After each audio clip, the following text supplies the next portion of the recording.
தென்றலே மெல்ல பேசு சீரியல்ல கலாவோட ஃபோனை தண்ணிக்குள்ள தள்ளி விட்டதுனால இப்ப கலாவோட ஃபோனு சரி பண்ற வரைக்கும் ஒர்க் ஆகாது இல்லையா?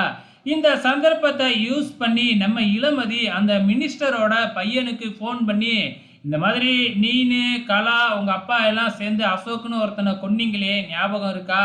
அப்படின்னு கேட்ட உடனே, அசோக்லாம் யாரும் எனக்கு தெரியாது அப்படின்னு அந்த மினிஸ்டர் பையன் வந்து சமாளிக்கிறாப்புல. என்ன சமாளிக்கிறியா? எல்லாம் கலா சொல்லிட்டா. நீ தான் வந்து அசோக்க கொன்னன்னு அவ என்கிட்ட வாக்குமூலமே குடுத்துட்டா அப்படின்னு சொல்லி, நம்ம இளமதி மிரட்டுன உடனே, நம்ம அசோக்கு பிளான் பண்ணி கரெக்ட்டா கலாவுக்கு ஃபோன் பண்றாப்புல. ஸோ கலாவோட ஃபோன் தான் ஸ்விட்ச் ஆஃப்ன்னு வரும் இல்லையா? ஸோ இப்ப வந்து அசோக் கொல்னத வந்து கலா நம்ம தான்னு சொல்லி வச்சிருக்காளே அப்படின்னு சொல்லி, இந்த மினிஸ்டர் பையன் வந்து பயப்பட ஆரம்பிக்கிறாப்புல. மறுபடியும் இளமதி கிட்ட பேசும்பொழுது வந்து பார்த்தீங்கன்னா, நான்லாம் கொலை பண்ணல அப்படின்னு சொல்லி பார்க்குறாப்புல. அப்படின்னா நீ நேர்ல வா, என்கிட்ட சாட்சி இருக்கு, ஆதாரம் இருக்கு அப்படின்னு இளமதி சொன்னாங்க இல்லையா?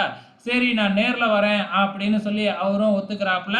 அதுக்கப்புறம் என்ன, இளமதியும் நர்மதாவும் அங்க வந்துடுறாங்க. அங்க வந்து சில பிளான்லாம் போடுறாங்க. சப்போஸ் அவங்க ஆட்களோட வந்துட்டா என்ன பண்றதுன்னு தெரியாம போய் ஒளிஞ்சுக்கிறாங்க. தனியா வந்தா மட்டும் போலாம் அப்படின்னு திட்டம் போட்டிருக்காங்க.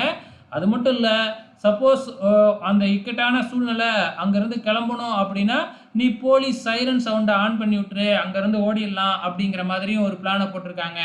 அதே மாதிரி மினிஸ்டர் பையனை வர வச்சு, நம்ம முகமூடி கோட்லாம் போட்டு, நம்ம இளமதி கோட்டெல்லாம் போட்டுக்கிட்டு, மூஞ்செல்லாம் மறைச்சிக்கிட்டு, கூலிங் கிளாஸை போட்டுக்கிட்டு, மொபைலில் ஒன்று எடுத்து ஆன் பண்ணி வச்சுக்கிட்டு, அப்படியே அமைச்சர் பையன் முன்னாடி போய் உக்காந்து, அவன் வாயாலேயே எல்லா வாக்குமூலத்தையும் வாங்கிடுறாங்க நம்ம இளமதி. நான் கொலை பண்ணவே இல்ல. நான் சும்மா மிரட்டிட்டு தான் விடலாம்ன்ட்டு இருந்தேன். ஆனா, அந்த சண்டையில வந்து பார்த்தீங்கன்னா, கலாவோட கை பட்டு தான் அசோக்கு துப்பாக்கி குண்டால செத்தான் அப்படின்னு ஒத்துக்கிறாப்புல நம்ம அமைச்சர் பையன். ஆக மொத்தத்தில கலாவோட கையில இருந்து தான் துப்பாக்கி வெடிச்சிருக்கு அப்படிங்கிறது இப்ப உறுதியாயிடுச்சு நம்ம இளமதிக்கு. இப்ப வாக்குமூலம் தான் வந்துருச்சு இல்லையா? இதுக்கப்புறம் இங்க பேசிக்கிட்டு இருக்க முடியாதுன்னு நம்ம நர்மதா டக்குன்னு வந்து பார்த்தீங்கன்னா, சைரன் சவுண்ட ஆன் பண்ணி விட்டுர்றாங்க மொபைல்ல. "என்ன போலீஸ கூட்டிக்கிட்டு வந்துட்டியா?" அப்படின்னு இளமதி அங்கருந்து எஸ்கேப் ஆயிடுறாங்க. நம்ம அமைச்சர் பையனும் கார் எடுத்துக்கிட்டு அங்கருந்து ஓடிடுறாப்புல. அதுக்கப்புறம் தான் வந்து பார்த்தீங்கன்னா, கலா தான் வந்து பார்த்தீங்கன்னா, அசோக்க கொன்னது அப்படின்னு நர்மதா கிட்ட சொல்லி ரொம்பவுமே ஃபீல் பண்ணிக்கிட்டு இருக்கிறாங்க. இந்த ஆதாரத்த போலீஸ்ல குடுக்கலாமான்னு கேட்டா, இல்ல போலீஸ்ல குடுத்தா எப்படியும் அந்த அமைச்சர் வந்து பார்த்தீங்கன்னா, தன்னோட பையன காப்பாத்துறதுக்காக தன்னோட பையனையும், கலாவையும் வந்து பார்த்தீங்கன்னா, எப்படியும் வெளியில எடுத்துருவாரு. அதனால இந்த உண்மைய முதல்ல பரமனுக்கு புரிய வைக்கணும் அப்படின்னு பிளான் போடுறாங்க. வெயிட் பண்ணி பார்க்கலாம். அப்கமிங்ல என்ன நடக்க போகுதுன்னு.